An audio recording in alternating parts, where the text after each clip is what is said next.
Teman-teman yang dirahmati Allah Subhanahu wa taala, kisah Ibu Musa ini adalah salah satu contoh tentang orang gak bakalan kecewa kalau bersandar kepada Allah. Itu gak bakalan. Bahkan kita bisa bilang mustahil. Mustahil seseorang itu kecewa gara-gara berpegang, bersandar, menyerahkan dirinya kepada Allah. Itu mustahil. Bukan seperti itu sunnatullah. Karena siapapun yang berserah diri kepada Allah, maka dia telah berpegang kepada tali yang paling kokoh.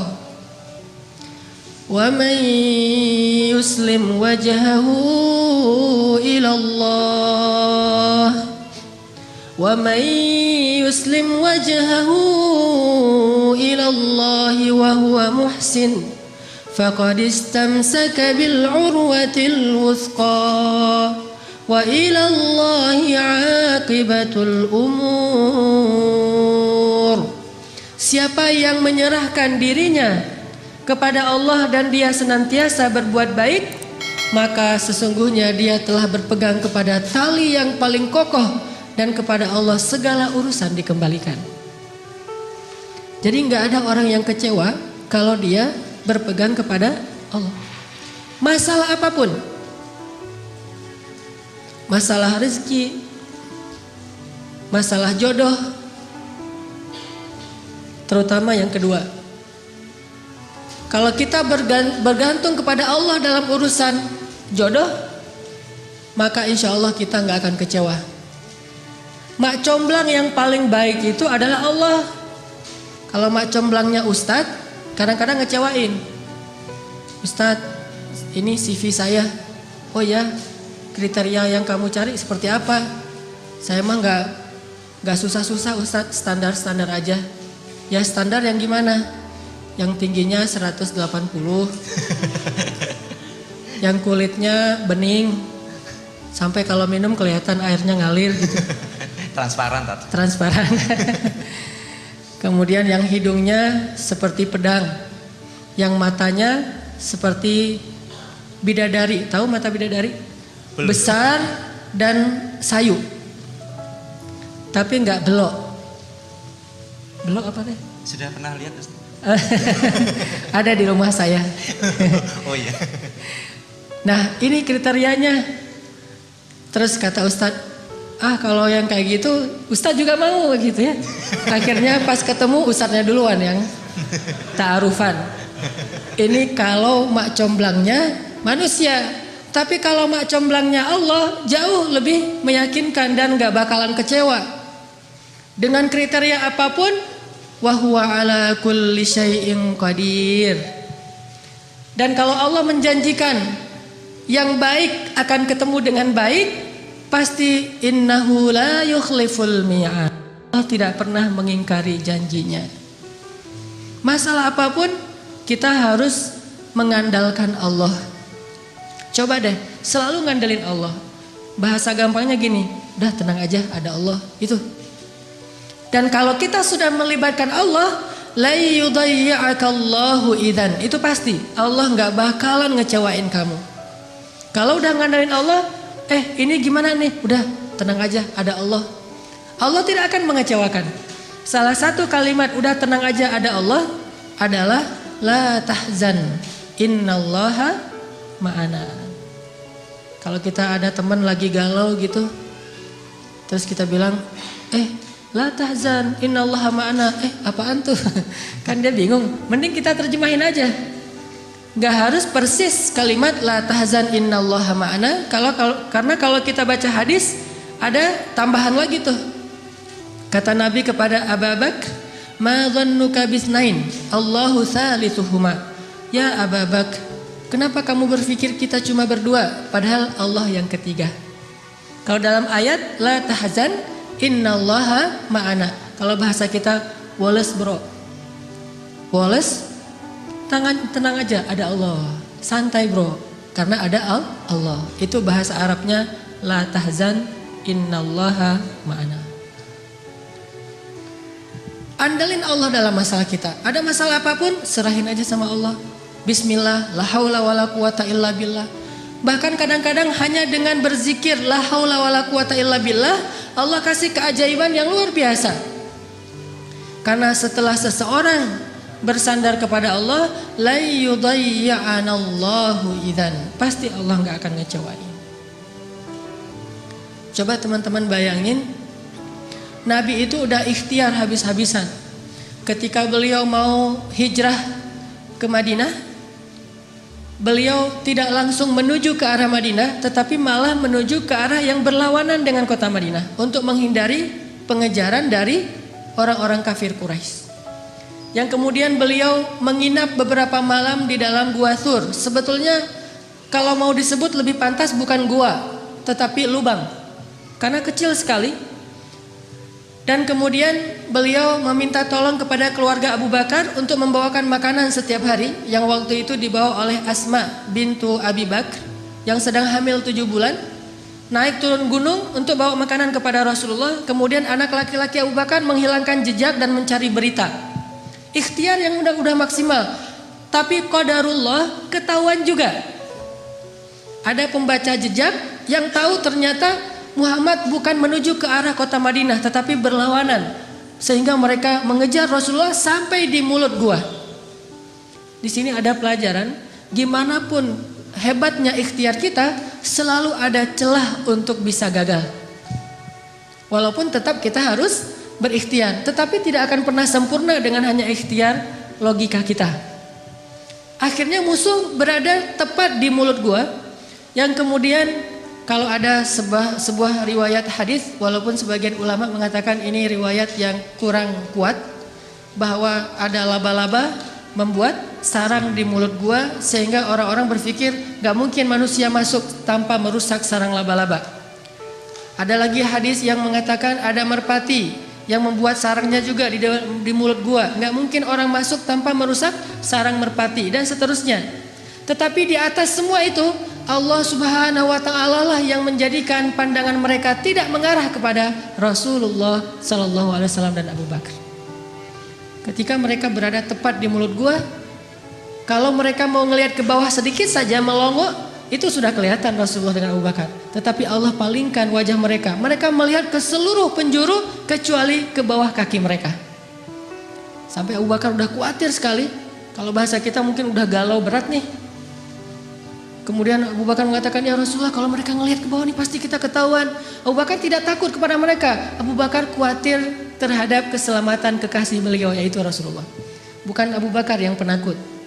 Apalagi Rasulullah hanya khawatir terhadap Rasulullah. Jangan-jangan kan kalau ketahuan Rasulullah akan disakiti, dan Abu Bakar nggak rela banget Rasulullah ada yang menyakitinya.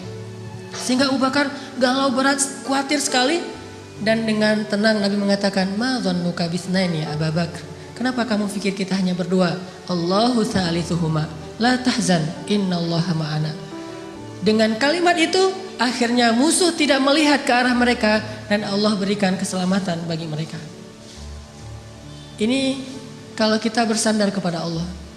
Setelah selesai Rasulullah dan Abu Bakar menginap beberapa malam di Gua Thur, lalu melanjutkan perjalanan ke kota Madinah, ternyata pengejaran terhadap Rasulullah itu belum selesai, belum berhenti. Muncullah seorang pembaca jejak baru namanya Suraqah bin Malik. Masih kafir, dan dia mengejar hadiah 100 ekor onta dari Abu Jahal kalau dia dapat membawa pulang Muhammad hidup atau mati. 100 ekor onta. Teman-teman tahu harga 1 ekor onta? 1 ekor onta itu kalau onta yang dipakai berdagang, bukan onta yang dipakai nyembelih. Kalau yang dipakai nyembelih paling 40 juta, 50 juta. Kalau yang dipakai untuk perjalanan berdagang, 1 ekornya itu 300 juta. 1 ekor ontanya 300 juta, jadi puluhan miliar. Sehingga orang Arab di Saudi, di Irak, di Emirat dengan menjual 2 ekor onta atau 3 ekor onta, mereka bisa beli Alphard. Jadi biasa bagi mereka. Jual 10 ekor onta, beli Ferrari. Kalau kita nabung sampai meninggal, akhirnya jadi warisan, ditabung lagi nggak dapat. Jual kambing, jual sapi, jual segala macam. Karena onta itu harganya mahal, apalagi onta merah bisa sampai 700 juta. Kalau yang di Dubai itu sering diperlombakan, itu onta-onta yang berkualitas, itu satu ekornya bisa di atas 1 miliar. Kuda aja bisa sampai 3 miliar ya. Makanya Abu Jahal menawarkan, siapa yang bisa membawa pulang Muhammad hidup atau mati, saya kasih 100 ekor onta yang terbaik. Akhirnya Suraqah bin Malik semangat mencari Rasulullah SAW.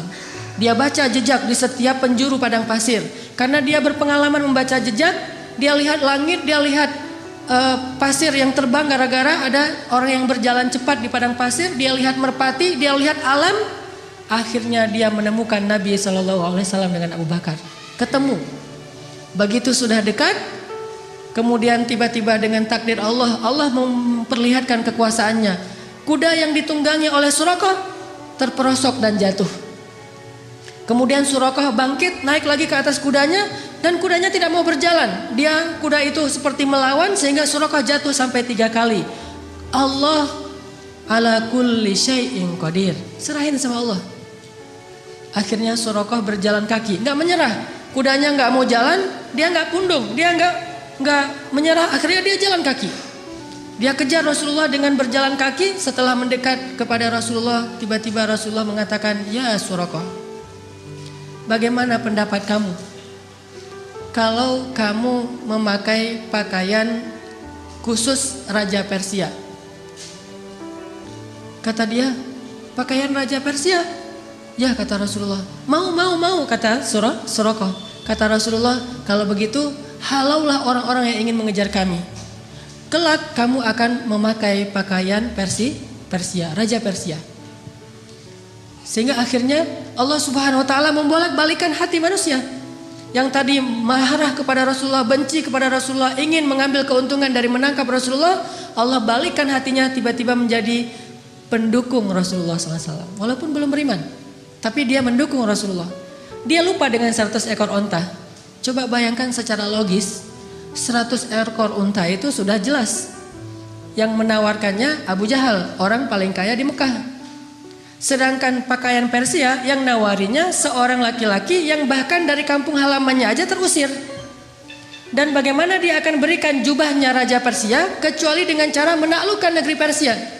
Dan bagaimana dia akan menaklukkan Persia sedangkan di rumahnya aja, di kampungnya aja dia dalam keadaan lemah dan terusir. Ini kan gak logis. Kok bisa Suraqah percaya sama Muhammad yang dalam keadaan terusir, memberi janji yang aneh, tapi dia meninggalkan janji-janji Abu Jahal 100 ekor unta yang paling realistis. Ini kebesaran Allah Subhanahu wa taala. Dan ini juga sebagai bukti Rasulullah itu benar-benar al-amin, as-sadiqul masduq, orang yang selalu dipercaya bahkan oleh musuhnya. Suraqah lebih percaya kepada Nabi walaupun Nabi terusir dengan janji yang aneh itu daripada kepada Abu Jahal yang realistis. Sehingga akhirnya Allah menyelamatkan Rasulullah dan Abu Bakar sampai di Madinah. Selang beberapa tahun setelah Nabi SAW wafat, pada masa kekhalifahan Umar bin Khattab, akhirnya Islam berhasil membebaskan Persia dan menaklukkan kerajaan-kerajaan yang zalim di sana. Lalu salah satu ghanimah harta yang dibawa dalam peperangan itu adalah jubahnya Raja Persia, dibawa ke Madinah. Ketika jubah Raja Persia sampai di Madinah, diserahkan kepada Umar. Umar teringat dengan janji Nabi, sehingga Umar bertanya, Aina Suraqah? Di mana Suraqah bin Malik? Ternyata Suraqah sudah masuk Islam. Kemudian dia datang, saya ya Amirul Mukminin, saya Suraqah, udah tua dia.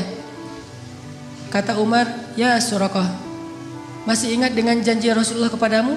Suraqah bingung, janji yang mana? Dia udah lupa dengan janji Nabi. Kemudian kata Umar, sesungguhnya dulu Nabi pernah berjanji akan memakaikan kepadamu pakaian Raja Persia. Oh ya, saya masih ingat waktu itu Nabi berjanji demikian. Maka wahai Suraqah, pujilah Allah, sesungguhnya Allah telah mengabulkan janji-janji itu. Dan inilah pakaian Raja Persia, pakailah. Pas dilihat oleh Suraqah, sutra semua, bagus sekali pakaiannya. Dia ganti bajunya, dia pakai baju Raja Persia, dia pakai mahkotanya, dia pakai sepatunya, dia pakai pedang yang bertahtakan banyak berlian-berlian di atasnya. Sehingga Suraqah tiba-tiba seolah-olah menjadi Raja Persia. Dia muter-muter keliling kota Madinah. Oh, saya Raja Persia, saya Raja Persia. Sehingga semua orang tertawa terhadap Suraqah dan mereka bersyukur kepada Allah Subhanahu wa taala yang telah menepati janjinya melalui lisan Nabi sallallahu alaihi wasallam. Allahumma shalli ala Muhammad. Sallallahu alaihi wasallam. Libatkan Allah dalam urusan kita, gak bakalan kecewa. Pakai Allah, andalkan Allah, berserahlah kepada Allah dalam urusan kita, sepele apapun. Bukankah Nabi mengatakan, mintalah kepada Allah walaupun cuma garam? Masak, aduh garam habis, Allah garam, gitu. Saya dulu ketika sempat dulu ikut jamaah tablik ketika saya masih SMA, ada satu hal yang saya belajar dari jamaah tablik waktu itu tentang nggak boleh minta sama manusia. Jadi kita kalau di jamaah tablik itu makan kan di talam gitu ya, makan bareng-bareng rame-rame gitu, satu talam ada 5 orang. Nah, yang petugas khidmatnya membagi-bagikan lauk setelah nasinya ditaruh di talam, kemudian lauknya dibagi-bagiin. Ada ikan, ada sayur segala macam. Setelah selesai dibagi-bagikan, karena mungkin jumlah pesertanya banyak, lauknya sedikit, akhirnya dibaginya sedikit-sedikit. Pas kita lagi makan, ikannya habis, maka kalau pengen minta tambahan ikan, nggak boleh minta kepada petugas, mintanya ke Allah. Jadi itu SOP di jamaah tablik yang dulu saya pernah ngalamin. Kalau ada masalah mintanya ke Allah. Jadi kalau kita kurang lauk, Allah ikan ya Allah. Akhirnya dia dengar, oh ikan datang, Masya Allah, Allah datangkan ikan gitu. Walaupun agak lucu, tetapi sebetulnya ini mengajari tentang berharap kepada Allah. Memang lucu sih awalnya, tapi lama-lama benar-benar kerasa di hati. Begitu kurang sedikit, Allah ini sayurnya kurang sedikit ya Allah, maaf ya Allah. Akhirnya datang sayur, Masya Allah, Alhamdulillah gitu.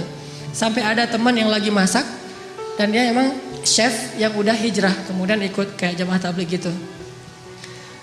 Masakannya enak. Teman-teman yang lain nanya, ini cara masaknya gimana kok enak banget? Oh gampang masaknya. Gimana? Siapkan sayur segala macam, udah gitu masukkan ke dalam air, setelah itu beri garam sedikit, kemudian minta kepada Allah, ya Allah kasih enak ya Allah. Nanti Allah kasih enak. Ternyata tipsnya adalah minta kepada Allah, walaupun dia mungkin punya bumbu rahasia, tapi dia nggak mau bicara tentang asbab, dia mau bicara tentang hakikat. Minta sama Allah buat enak, sehingga Nabi mengatakan, mintalah kepada Allah walaupun cuma garam. Mintalah kepada Allah walaupun cuma garam. Bercermin habis mandi, aduh ya Allah jerawat, gimana ya biar ini hilang. Minta sama Allah jerawat, minta ke Allah untuk dihilangkan. Siapa ada sahabat yang penyakit kulit terus minta kepada Allah dihilangkan? Tabi'in maksudnya. Uwais Al-Qarani yang menggendong ibunya kemana-mana. Dia punya penyakit kulit di seluruh tubuhnya, terus dia berdoa, ya Allah hilangkan penyakit kulit saya, sembuhkan saya, kecuali sebagian kecil saja di bagian pusar. Jadi ada syarat buat dia dalam berdoa, hilangkan semuanya kecuali sebagian di perut. Kenapa? Supaya kalau saya lihat bekas sakit di perut ini, saya teringat dengan nikmat bahwa Engkaulah yang menyembuhkan. Tiba-tiba sembuh semuanya kecuali di bagian perut. Sehingga Nabi berkata, sesungguhnya sebaik-baik tabi'in adalah Uwais Al-Qarni. Padahal Nabi nggak pernah ketemu Uwais, tapi tahu namanya dan memberi berita tentang dia. Ini mungkin satu-satunya tabi'in yang disebut namanya oleh Nabi. Nggak ketemu tapi kenal. Mukjizat. Sebaik khairut tabi'in Uwais Al-Qarni. Sebaik-baik tabi'in Uwais Al-Qarni. Kalau kalian sempat temuilah dia, ciri-cirinya dia punya bekas penyakit kulit di perutnya. Dia orang yang tidak dikenal di negerinya. Dan mintalah doa dari dia, sesungguhnya doa Uwais tidak ditolak oleh Allah Subhanahu wa taala. Jadi masalah sepele apapun minta sama Allah. Makanya dalam Islam kita mengenal doa sehari-hari. Mau keluar, bismillahi tawakkaltu 'alallah, la haula wala quwata illa billah. Tambah dengan doa syafaat. Mau makan, bismikallahumma amutu wa ahya. Ya, salah. Jadi tidur gitu. Mau tidur ada doanya. Bahkan kalau Nabi baca doa tidur aja panjang banget tuh. Allahumma alja'tu dhahri ilaik wa fawattu amri ilaik, dan seterusnya dan seterusnya. Amantu bi kitabikal ladzi anzalt wa bi rasulikal ladzi arsal bismikallahumma amutu wa ahya. Mungkin kalau kita nggak hafal ya udah bismillahirrahmanirrahim aja gitu. Standar lah ya. Kemana-mana bismillahirrahmanirrahim, la haula wala quwata illa billah. Pokoknya ada masalah apapun libatin Allah. Kalau bahasa sosial media, jangan lupa nge-tag Allah. Jangan lupa nge-mention Allah.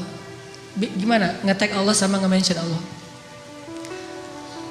Teman-teman pernah nggak diundang makan sama atau diajak makan sama temennya, ditraktirin makan, udah gitu foto-foto karena ternyata tempat makannya itu cozy, instable, layak untuk di selfie-in gitu. Wah ini tempat makannya cozy banget nih, selfie yuk, selfie gitu ya.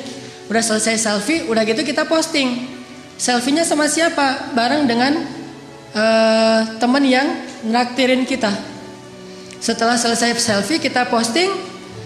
Etis nggak kalau kita posting tapi kita nggak nge-tag orang yang mentraktir kita? Nggak etis ya?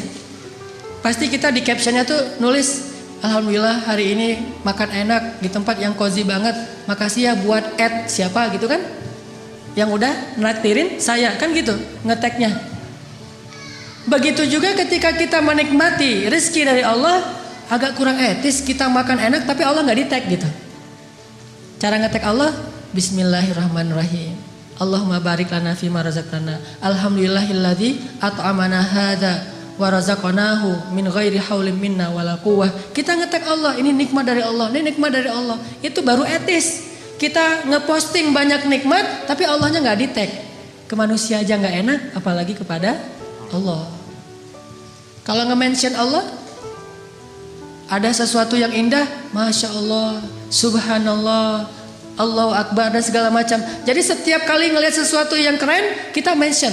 Kayak kita lagi ngelihat sesuatu yang viral di sosial media, akhirnya karena ini bagus banget videonya, inspiring, lucu, kece gitu, akhirnya kita mention ke teman kita, lihat yang ini, di mention @fulan, gitu kan ya. Maka setiap kali kita ngelihat sesuatu dari ciptaan Allah yang kece, yang keren, yang luar biasa, harusnya kita mention Allah, Masya Allah. Jadi kalimatnya tuh seolah-olah Masya Allah, Subhanallah, Alhamdulillah, aja terus. Karena kita ingin menghargai Allah. Ini artinya melibatkan Allah. Siapa yang melibatkan Allah dalam urusannya, maka Allah akan tambahkan kebaikan dan keberkahan.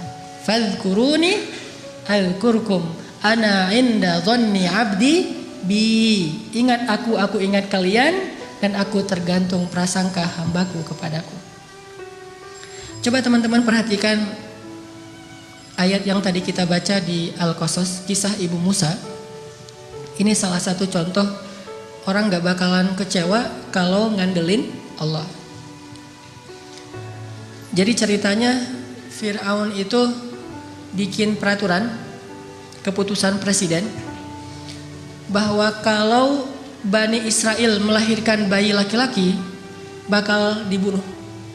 Sejak ketahuan bayi laki-laki lahir, langsung diambil sama prajurit.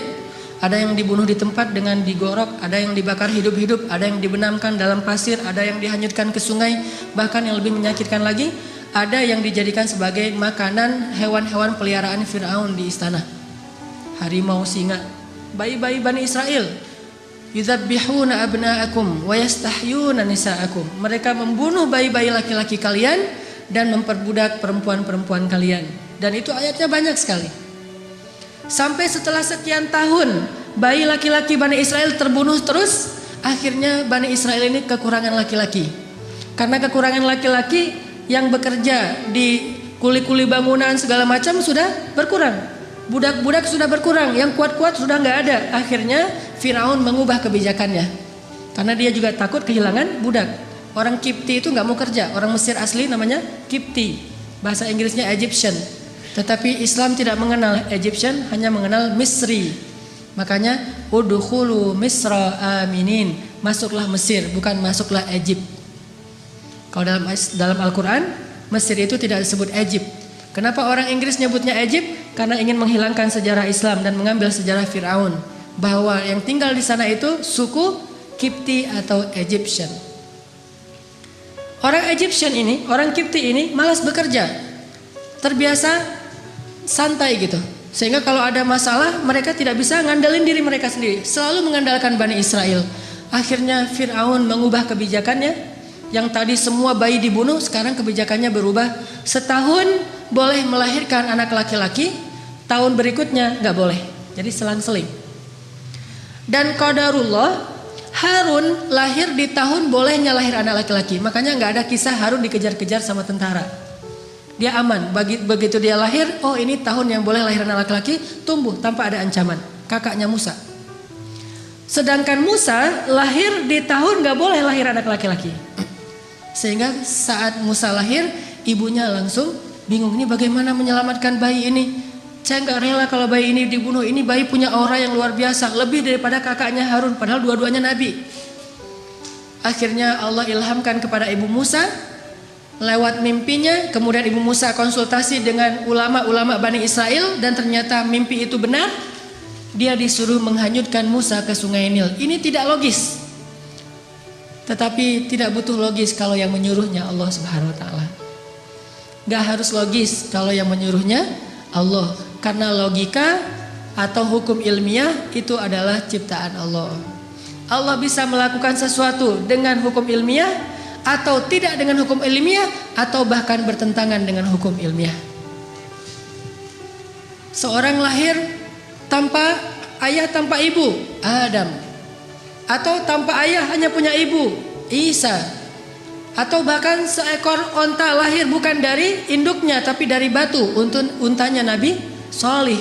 Allah bisa melakukan sesuatu sesuai dengan hukum ilmiah, bertentangan dengan hukum ilmiah, atau tidak seperti hukum ilmiah. La haula wala quwata illa billah. Sehingga akhirnya setelah diyakinkan oleh banyak ulama, banyak kiai-kiai Bani Israel, Bu, hanyutkan bayinya ke sungai Nil, serahkan sama Allah, udah biarin aja Allah yang ngurus. Tapi nanti kalau hanyut gimana? Nanti kalau dimakan kuda Nil gimana? Nanti kalau sampai ke Sudan, kan Nil itu panjang ya, melintasi dua negara, Mesir dan Sudan. Tapi kemudian diingatkan lagi, Allah tidak akan mengecewakan. Bukankah Allah mengatakan, kami pasti akan mengembalikannya kepadamu wahai ibu Musa? Maka la tahzani, jangan khawatir wahai ibu Musa. Udah gak usah khawatir. La takhafi wa la tahzani, jangan takut, jangan sedih. Jadi kalau kita udah benar-benar bersandar sama Allah, hilang rasa takut yang berlebihan, galau yang berlebihan itu hilang. Jadi orangnya santai, udah tenang aja, ada Allah. Akhirnya ibu Musa menghanyutkan bayinya ke sungai Nil dengan sebuah tabut kayak keranjang gitu. Dan Allah punya skenario yang sangat unik. Yang tadi dihanyutkan ke sungai Nil menghindar dari Fir'aun, ternyata justru Allah membelokkan keranjang itu masuk ke sebuah selokan yang membawanya ke arus tempat pemandian keluarga Fir'aun. Jadi dihindarkan dari Fir'aun, malah didatangkan kepada Fir'aun. Ini unik skenario Allah. Makanya gak harus logis untuk taat. Taat aja, ntar Allah memberikan kita pemahaman. Logika manusia butuh waktu untuk memahami maksud Allah. Al-Quran aja dibuktikan secara ilmiah kadang-kadang setelah 1000 tahun. Marajal bahraini yaltaqiyan bainahuma barzakhul la yabghiyan. Mungkin para sahabat dulu bingung, mana ada dua laut yang bertemu tapi tidak bercampur. Apakah gara-gara belum bisa difahami, belum logis lantas dibantah? Logika kita itu loadingnya lambat. Butuh waktu 1000 tahun hanya untuk membuktikan kebenaran satu ayat. Coba kalau belum terbukti kita nggak beriman, butuh 1000 tahun. Usia kita cuma 60 tahun. Maka katakan saja sami'na wa ata'na, serahin sama Allah. Allahu a'lam, wallahu ya'lamu wa antum la ta'lamun. Allah tahu, kalian nggak tahu. Malah masuk ke dalam selokan yang membawa Musa kepada keluarga Firaun. Ditemukan sama dayang-dayang. Pas dibuka kotaknya ternyata ada bayi yang sehat, yang luar biasa auranya. Semua orang yang lihat pasti jatuh hati kepada bayi ini. Dibawa masuk ke istana, diserahkan kepada istri Firaun. Langsung istri Firaun jatuh hati. Dan qadarullah, waktu itu istri Firaun belum punya anak, sehingga sangat menginginkan anak laki-laki. Dan ini yang paling keren nih. Apa kata istri Firaun? Qurratu ainin li walak. Anak ini menyejukkan hati saya dan hatimu wahai Firaun. Apa kata Firaun? Laki la liya. Menyejukkan hatimu, hati saya tidak, kata Firaun. Dari sejak awal juga mereka udah musuhan. Musa juga ngelihat Firaun, lihat aja. Dari bayi. Cerdas ini bayi. Jadi dari bayi juga udah tahu, ini bakalan musuh saya. Dan itu sahih beritanya. Apa sahihnya? Sampai suatu malam ketika Asia gendongin Musa ngeklek gitu ya, ketawa sama Asia, sama istri Firaun, ibu angkatnya. Sedangkan Firaun dari kejauhan dia aja nggak mau dekat-dekat. Karena Firaun tahu bahwa ini bayi Bani Israel yang dilempar ke sungai Nil gara-gara takut dibunuh. Dia nggak rela. Cuman karena dia terlalu sayang sama istrinya yang cantik dan tidak punya anak, dia sabar. Nanti kalau udah gede bakalan dibunuh. Itu rencana Firaun. Sehingga akhirnya Asyah bilang pada Firaun, ya Azizi, itu panggilan Firaun dari istrinya. Wahai suamiku tercinta, ya Azizi, coba kamu gendong bayi ini, dia lucu loh. Kamu selama ini mungkin belum pernah coba aja, coba gitu. Diantarkan kepada Firaun, kata Firaun, moh gitu ya. Bahasa Arabnya moh. Enggak gitu. Enggak, kamu coba aja. Akhirnya karena dipaksa sama istrinya, dia pegang sama Firaun. Begitu dipegang, Musa yang tadi ngeklek, ketawa, tiba-tiba cemberut. Tadi ini orang wajah Firaun gitu kan, musuh saya. Langsung berubah wajahnya Musa, sehingga Firaun nanya pada Asyah, ya Asyah ini kenapa dia tiba-tiba kok cemberut sama saya? Kata Asyah, mungkin kalian belum terlalu dekat, coba kamu dekap lagi, kan ini baru pertama digendong. Oh gitu, didekapin. Pas udah didekapin agak dekat ke wajahnya Firaun, Musa mengambil janggut Firaun, ditarik sampai copot janggutnya tercabut janggutnya Firaun. Orang zaman dulu raja-raja kan janggut Firaun tuh panjang yang terbentuk gitu kan ya, yang kayak kotak gitu. Itu ditarik sama Musa, banyak dari janggut-janggut Firaun itu sampai tercabut, rontok dan mengeluarkan darah, sehingga Musa dilempar oleh Firaun karena Firaun marah kepada Musa. Dari kecil juga mereka udah musuhan. Dan Musa itu dari kecil juga lebih daripada Hercules, udah punya kekuatan. Nabi paling kuat tuh Musa. Pas dilempar, akhirnya Asyah sedih mengambil bayinya, didekap, Musa nangis seperti bayi biasanya. Firaun mengatakan, besok akan saya bunuh nih bayi. Ternyata dia benar nih, seperti dalam mimpi saya. Anak ini yang sepertinya akan mengganggu kekuasaan saya. Besok harus saya bunuh. Kata Asyah, jangan, dia kekasih saya, jangan segala macam. Sekarang Firaun sudah murka. Akhirnya diumumkanlah ke seantero Mesir bahwa besok dia akan membakar hidup-hidup seorang bayi Bani Israel di depan orang banyak sebagai pelajaran. Terkumpullah orang di lapangan besar di depan istana. Pada subuh hari itu Allah memberi ilham kepada Asyah sebuah ide. Begini cara Allah menolong hambanya. Ketika mau dibunuh oleh Firaun, Asyah bilang gini, wahai Azizi, saya ingin sebelum engkau menyakiti anak ini, kita buktikan dulu kejadian semalam itu murni karena memang dia sadar atau karena dia nggak ngerti, anak kecil. Kalau dia nggak ngerti, maafkanlah dia, namanya juga anak kecil. Tapi kalau dia sadar karena emang dia seperti mimpimu, maka silahkan kamu bunuh. Gimana cara ngebuktiinnya? Kata Asyah, letakkan bayi ini di tengah, terus di sebelahnya ada bara api, sebelah lagi ada roti dan madu.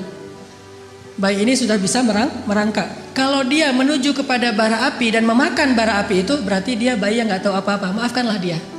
Tapi kalau dia menuju ke madu dan roti, berarti dia bayi yang sudah mengerti. Silahkan kamu bunuh dia. Ini mengambil resiko. Dan ini hanya satu-satunya cara terakhir untuk menyelamatkan Musa. Karena dipikir oleh Firaun logis juga, ya sudah, kita coba taruh Musa di tengah, bara api di sebelahnya, kemudian roti di sebelahnya. Musa bangkit dari duduknya, tiba-tiba menuju kepada bara api, diambil dengan tangannya, dimakan oleh Musa. Lalu dia menangis. Sejak saat itu cacatlah lidah Musa. Baru sembuh pas nanti mau berdakwah dan berdoa, Rabbi syrah li sadri wa yassir li amri wahlul 'uqdatam min lisani. Ya Allah, sembuhkanlah kekeluhan di lidah saya. Itu keluh gara-gara waktu bayi makan bara api. Tapi gara-gara makan bara api, akhirnya Firaun sadar, nih bayi emang gak ngerti apa-apa. Salah dia menarik janggut saya itu karena emang dia gak ngerti. Akhirnya dibebaskan dan Musa bisa tinggal dan selamat. Begitu cara Allah menyelamatkan. Kita balik lagi ke adegan tadi, ditemukan oleh Asyah. Hari pertama ditemukan, Musa nangis di istana karena haus. Udah dari sejak tadi belum minum ASI. Karena haus, akhirnya istana membuat semacam audisi menyusui. Jadi kalau di kita ada audisi Got Talent dalam segala macam, ini Got Talent menyusui. Hadiahnya berkeping-keping uang emas. Siapa yang bisa menyusui bayi istana akan diberikan harta yang sangat banyak. Sehingga banyak ibu-ibu yang ikut audisi, pengen mendapatkan golden ticket. Ngantri ini, wah selfie-selfian gitu di depan istana Firaun. Wah ikut audisi gitu ya. Datang menyusui, gagal yang satu, gagal aja terus. Kalau dalam bahasa sekarang, Kalau aku sih yes, nggak tahu Mas Anang gitu ya. Gagal aja, nggak ada yang lulus audisi. Ternyata di baris terakhir dari antrian itu ada mbaknya Musa yang nggak disebutkan namanya. Jadi keluarga Musa ini ada 3 orang soleh, kakaknya Harun, kemudian mbaknya yang nggak disebutkan namanya, kemudian Musa. Ini 3-tiganya anak-anak yang soleh-soleha. Mbaknya Musa tadi ditugaskan oleh ibunya mencari berita tentang adiknya, tentang bayi Musa.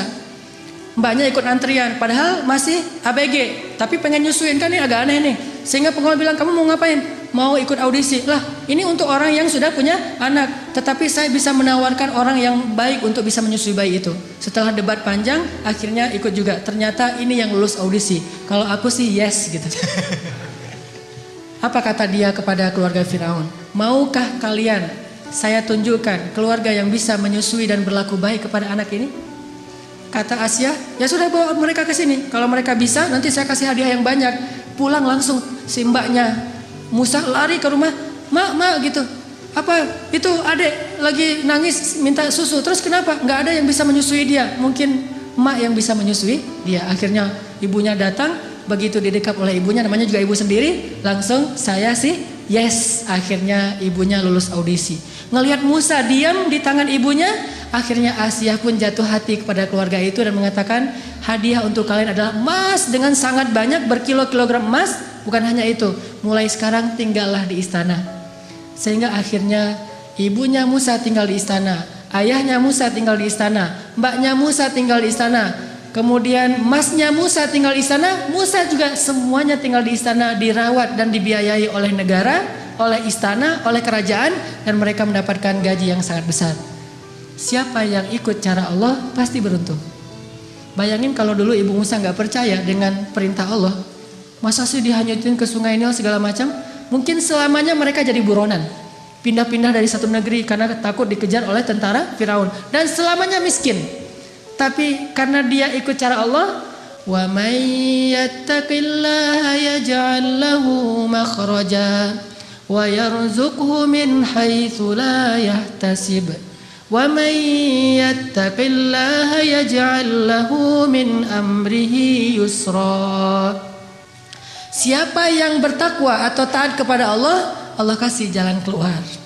Siapa yang taat kepada Allah, Allah kasih rezeki yang tidak terduga-duga. Siapa yang taat kepada Allah, Allah mudahkan setiap urusannya. Keep the faith, athiqah billah, percaya deh sama Allah. Nggak ada modal Ustadz, pengen nikah, ada Allah. Sehingga pas datang ngelamar, ada apa dek? Ini pak, saya mau melamar putri bapak. Memang adik punya modal apa? Allah. Wah itu berat tuh.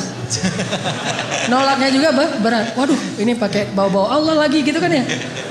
Ya sih Allah, cuman yang kelihatan apa kan? Allah gak kelihatan gitu ya. Ya walaupun gak kelihatan, Allah lebih pasti pak. Wa huwa ala kulli syai'in qadir. Bapak hafal surat Al-Muluk jadi ceramah gitu.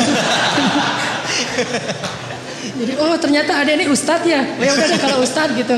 Hafal Al-Quran, hafal surat apa? Al-Fatihah, Al-Ikhlas gitu. Oh ya udah itu aja maharnya. Lulus kan? Gara-gara mengandalkan Allah. Kalau perlu hafal beberapa ayat jitu masalah itu.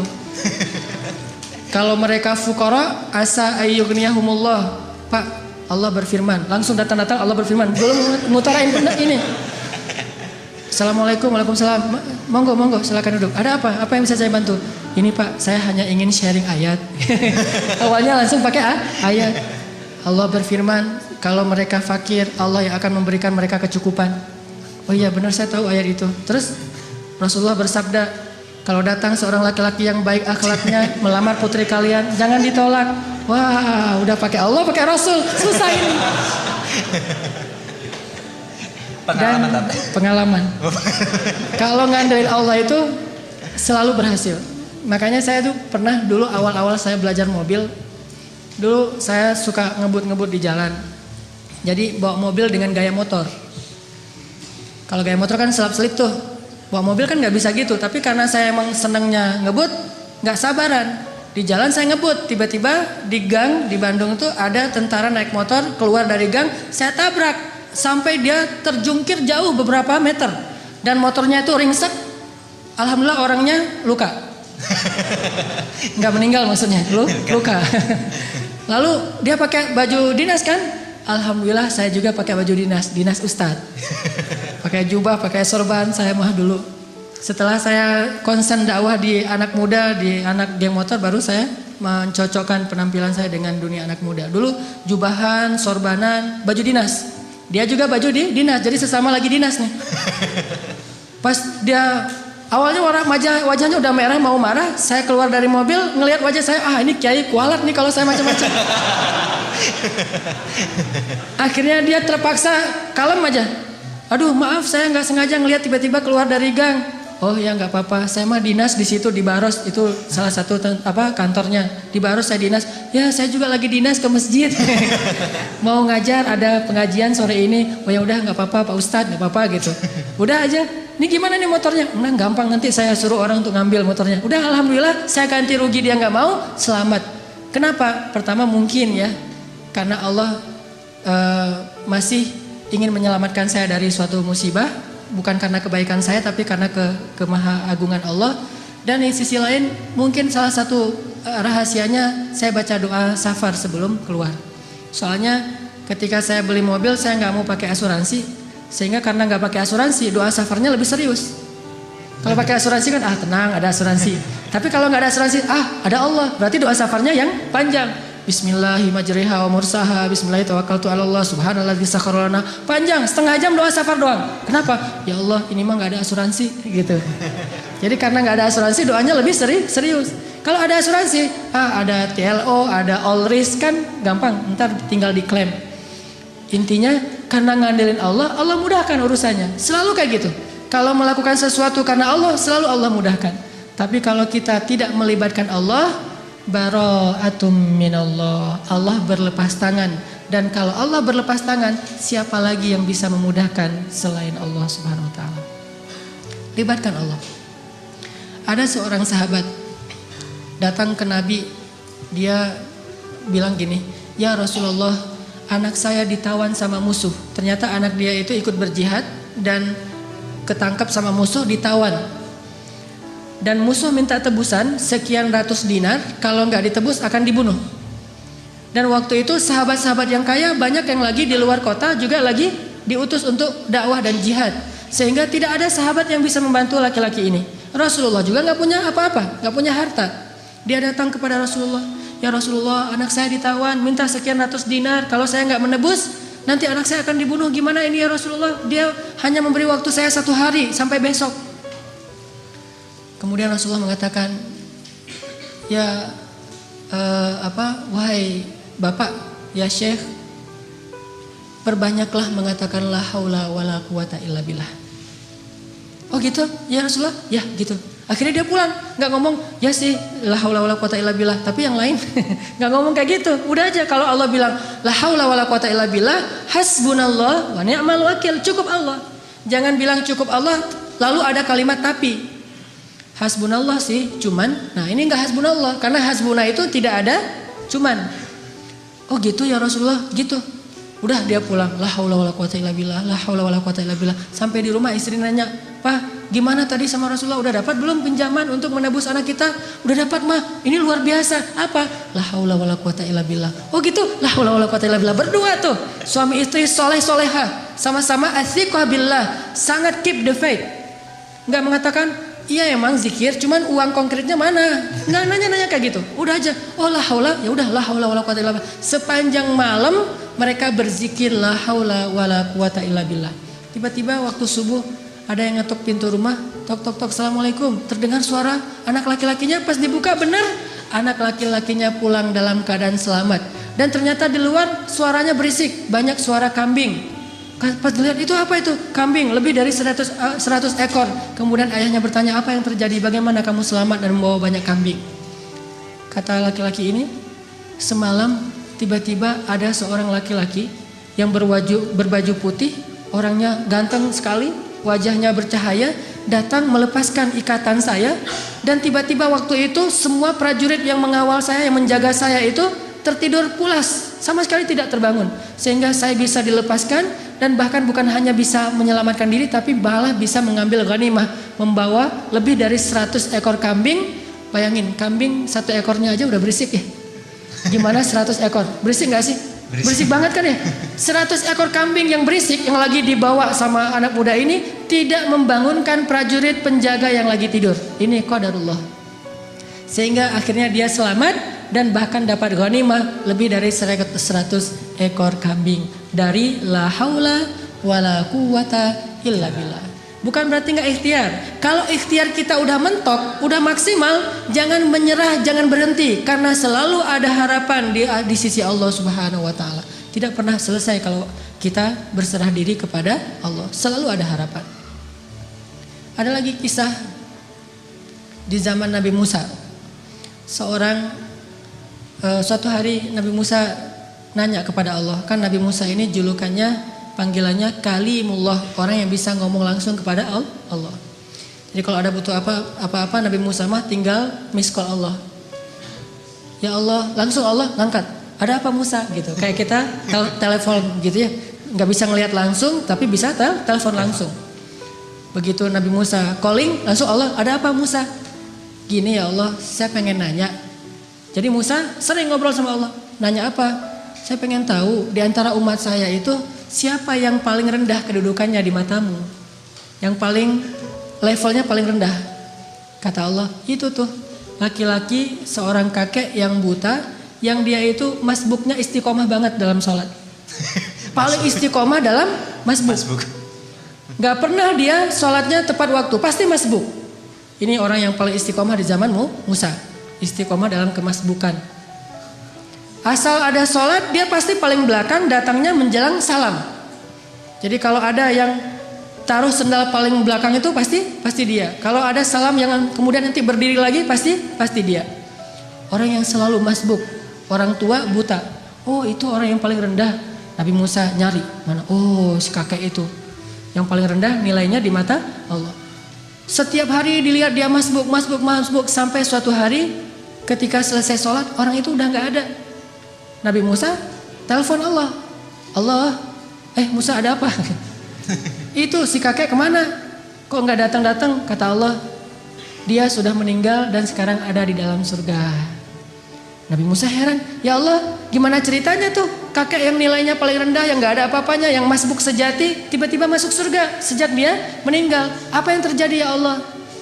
Allah bilang, ya Musa, suatu hari ketika kakek ini keluar dari masjid, dari tempat ibadah, dia jalan kemudian kesesat gara-gara dia buta, sampai di sebuah tanah yang lapang.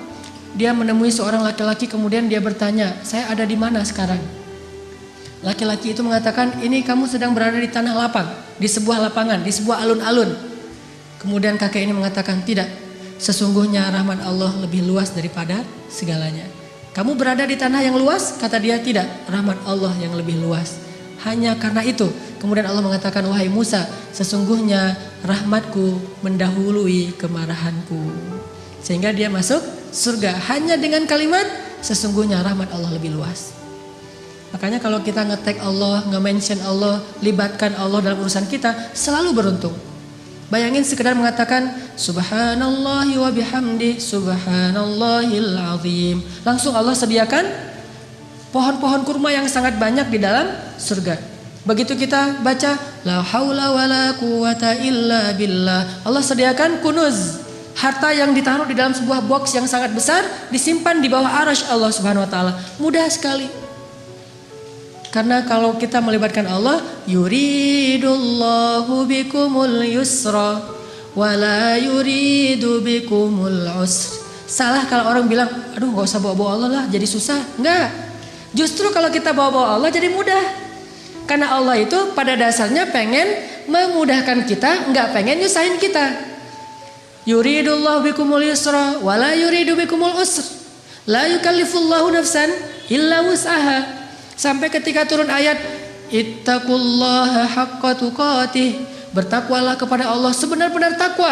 Para sahabat kemudian ngeluh, ya Rasulullah kami gak sanggup kalau sebenar-benar takwa. Terus gimana? Turun lagi ayat di surat At-Taghabun, fattaqullaha mastata'tum. Kalau gak bisa sebenar-benar takwa, ya udah bertakwa semampu kalian aja. Coba lihat, Allah memudahkan urusan hambanya, sehingga kalau kita melibatkan Allah, maka insya Allah Allah akan memudahkan urusan kita. kisah lagi, mungkin ada 2 atau 3 kisah lagi. Bukti bahwa kalau kita melibatkan Allah itu mudah. Ada seorang nenek di zaman Nabi Musa, sudah menikah sekian puluh tahun belum dikaruniai anak. Datang kepada Nabi Musa, "Ya Nabi Allah, ada apa nek? Saya mau minta tolong. Ya, saya itu udah nikah sekian tahun tapi belum dikaruniai anak. Sedangkan engkau bisa bicara langsung dengan Allah. Boleh nggak saya minta tolong? Minta dong ke Allah, ya Allah beri saya 1 orang anak saja." "Oh baik nek, nggih," gitu kata Nabi Musa. Telepon, "Ya Allah." Allah bilang, "Ada apa Musa?" "Ini nih, ada nenek-nenek minta diberikan anak 1 orang aja katanya, karena dia tidak punya keturunan." Apa kata Allah? "Ya Musa, bilang kepada nenek itu bahwa takdirnya dia tidak akan punya anak. Itu sudah takdir." Kemudian Nabi Musa bilang, "Nek, sabar ya." Kata Allah, "Oh ya, udah ada jawaban dari Allah, udah ada. Gimana jawabannya?" "Takdir nenek mah nggak akan punya anak." "Oh gitu, ya sudah, assalamualaikum." "Waalaikumsalam." Pulang. Sepanjang jalan sampai di rumah dia mengatakan, "Ya Rahim, ya Rahim. Memang takdir saya tidak akan punya anak, tetapi engkau maha rahim, beri saya anak ya Rahim." Jadi dia ngeyel gitu. Terus saja minta sama Allah dengan bahasa yang lembut, "Ya Rahim, ya Rahim." Besok datang lagi ketemu Nabi Musa, "Assalamualaikum." "Waalaikumsalam." Nenek yang kemarin, ada apa nek?" gitu. Sama Nabi Musa masih yang kemarin gitu. "Apaan?" "Minta dong ke Allah lagi supaya dikasih anak." "Lah kan udah kemarin katanya takdirnya gak akan punya anak." "Ya siapa tahu sekarang berubah." Ini nenek nih, sikoh billah, yakin banget sama Allah. Karena gak mau ngecewain, walaupun Nabi Musa juga udah tahu takdirnya kayak gitu. Ya udah, Nabi Musa telepon lagi, "Ya Allah, ini si nenek yang kemarin." "Oh ya Musa, jawab aja yang kayak kemarin." "Oh dia gak akan punya anak." "Nek, saya bilang juga apa? Takdirnya nenek gak akan punya anak. Udah bersabar aja." "Oh gitu ya. Ya udah, assalamualaikum." "Waalaikumsalam." "Ya Rahim, ya Rahim." Terus aja gitu. Datang lagi nenek yang sama, "Nek, sama jawabannya." Belum ngomong juga udah dikasih tahu aja jawaban. Tapi kata nenek, "Coba minta lagi, mudah-mudahan Allah udah mau ngasih sekarang." "Ya Allah, nenek yang kemarin datang lagi, wahai Musa, takdirnya gak akan punya anak. Nek, memang udah takdirnya kayak gitu. Sabar aja. Gimana tuh caranya nek? Udah takdir Allah gak akan bisa dirubah." "Oh gitu, ya Rahim, ya Rahim." Pulang terus. Setelah sekian lama gak datang-datang. Setelah beberapa bulan akhirnya dia datang bawa bayi. Gendong bayi datang ke Nabi Musa. "Assalamualaikum," gitu. "Ah, waalaikumsalam. Nenek yang dulu." "Ya, terus itu siapa?" "Anak. Anak siapa?" "Anak saya." "Hah? Ya Allah, ini ceritanya gimana nih? Kok bisa nih nenek punya anak?" Nabi Musa nelpon Allah. "Gimana nih ceritanya nenek yang takdirnya gak bakalan punya anak tiba-tiba bawa bayi?" Kata Allah, "Ya Musa, setiap kali saya bilang takdirnya gak punya anak, dia bilang ya Rahim, ya Rahim. Dibilang lagi gak punya anak, dia bilang ya Rahim, ya Rahim. Wahai Musa, ketahuilah sesungguhnya rahmat saya mendahului takdir." Sehingga dengan rahmat Allah, Allah mengubah takdir nenek ini yang tadi gak punya anak jadi punya anak. Kalau kita baca hadis-hadis Nabi tentang kisah-kisah para anbiya itu luar biasa. Intinya adalah mereka selalu mengandalkan Allah dan selalu mendapatkan janji-janji yang Allah pernah janjikan kepada mereka. Gak pernah kecewa. Mungkin cerita terakhir yang sangat populer itu adalah cerita Siti Hajar. Ini bagi saya menakjubkan banget nih ceritanya. Nabi Ibrahim bawa Siti Hajar dari Palestina ke Mekah, melintasi gurun pasir hanya bertiga saja. Ibrahim, Hajar, Ismail kecil.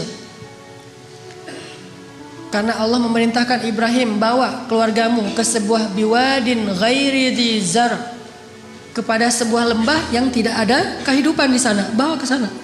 Di Bakkah yang kemudian namanya menjadi Mekah. Akhirnya Ibrahim bilang ke Hajar, "Hajar, yuk kita hijrah," gitu. "Hijrah kemana mas?" Hajar nggak nanya-nanya hijrah kemana, udah aja, "Oh hijrah ya, sami'na wa ata'na." Dibawa gitu jalan kaki melintasi padang pasir, berhenti sebentar di rest area, makan minum seadanya, lanjut lagi. Nggak pernah nanya, "Mas ini kemana sih kok nggak sampai-sampai?" Nggak pernah Hajar nanya kayak gitu. Atau nggak pernah juga dia bilang, "Mas turunin saya aja di mall itu nanti dijemput lagi." Nggak ngomong nurunin di mall mana, di rest area mana, di masjid mana, ntar kalau udah beres urusannya baru jemput lagi. Nggak, sami'na wa ata'na. Ini istri soleha banget, ikut aja gimana kata suami. Sampai udah di lembah yang tandus, baru Ibrahim mengatakan, "Ya Hajar, disinilah tempat yang dijanjikan." tinggallah kita di sini. Ya siap, sami'na wa ata'na, tinggal bikin tenda kecil untuk bayinya. Hari kedua setelah tinggal di situ baru Ibrahim bilang, ya Hajar, saya akan kembali ke Palestina, tinggallah kalian di sini. Baru setelah sekian lama Hajar diam, kali ini Hajar udah gak kuat untuk diam, baru dia nanya, ya Ibrahim, engkau tinggalkan kami di sini bersama seorang bayi dan tidak ada siapa-siapa, bahkan air dan kehidupan pun tidak ada di sini, wahai Ibrahim. Bagaimana engkau akan tinggalkan kami? Ibrahim gak tega untuk menjawab. Akhirnya Ibrahim pergi aja tanpa berbicara. Karena Ibrahim pergi, akhirnya Hajar mengganti pertanyaannya. Dan pertanyaan kedua ini lebih benar dari pertanyaan pertama. Kalau pertanyaan pertama, gimana engkau meninggalkan kami sendiri? Pertanyaan yang keduanya adalah Hajar tanya kepada Ibrahim, ya Ibrahim, Allahu amaraka bihada? Apakah Allah yang menyuruhmu melakukan ini? Ibrahim mengangguk, ya ini perintah Allah. Apa kata-kata Hajar?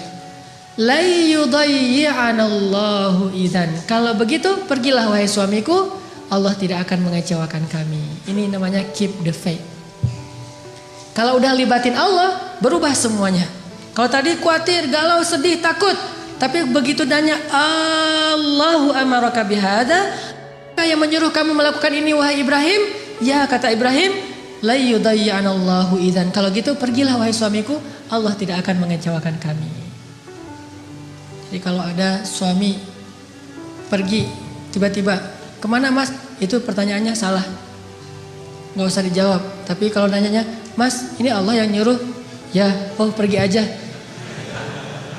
Gak apa-apa juga sebulan, setahun, Allah tidak akan mengecewakan kami. Kemana ternyata? Ikut taklim, ikut mungkin ada itikaf di mana. Kalau Allah yang nyuruh, maka istri akan tenang. Tapi kalau bukan Allah yang nyuruh, ini kenapa mas kok pergi, Allah yang nyuruh? Bukan tuntutan sosial media. Ada yang lagi harus saya selesaikan, ada yang jadi selebgram, saya pengen deketin. Nah, ini baru namanya perlu khawatir. Tapi kalau Allah yang nyuruh, insya Allah aman. Pergilah wahai Ibrahim, Allah gak akan ngecewain kami. Ibrahim pergi, kemudian kita tahu adegannya, ternyata kehabisan air, Ismail nangis-nangis, Hajar lari antara Safa dan Marwah. Allah gak mengecewakan mereka dan memberikan air yang tidak pernah berhenti mengalir sampai hari ini. Dan itu air mukjizat banget loh. Gimana mukjizat? Kalau lagi banyak jamaah haji atau umroh di Mekah, air itu tidak akan kekurangan. Setiap hari orang minum air Zam-Zam. Kalau saya lagi umroh tuh selain minum, bahkan setiap hari dibawa dalam botol aqua. Kita kalau pergi ke masjid itu bawa botol aqua kan ya. Terus ngisi air Zam-Zam. Di dalam hotel kita gak pernah minum air aqua dari hotel. Selalu minum Zam-Zam yang dibawa dari masjid. Bayangin, dalam sehari 5 kali orang membawa air Zam-Zam setiap waktu sholat. Dan jumlah jamaahnya itu bisa sampai 3 juta kalau musim haji. Lalu ketika mereka pulang, mereka membawa minimal 5 liter air Zam-Zam di seluruh dunia. Sebanyak 3 juta orang. Air Zam-Zam tidak mengering. Keluar sebanyak-banyak yang dibutuhkan. Tapi begitu haji selesai, umrah belum dibuka, Mekah sepi. Tidak ada yang umrah kecuali orang lokal saja. Paling-paling ratusan orang, tidak sampai 1000 orang. Tapi walaupun yang datangnya sedikit, yang minumnya sedikit, air Zam-Zam tidak membanjiri kota Mekah. Ini namanya berkah. Kalau butuh banyak keluar banyak, kalau butuh sedikit keluar sedikit. Bukan pas butuh banyak airnya putus. Atau pas butuh sedikit airnya jadi banjir, soalnya biasanya keluarnya banyak. Enggak kayak gitu Zam-Zam, sangat berkah. Dan itu gara-gara kata Hajar, la yudayyi'anallahu idzan. Allah enggak bakalan ngecewain kami.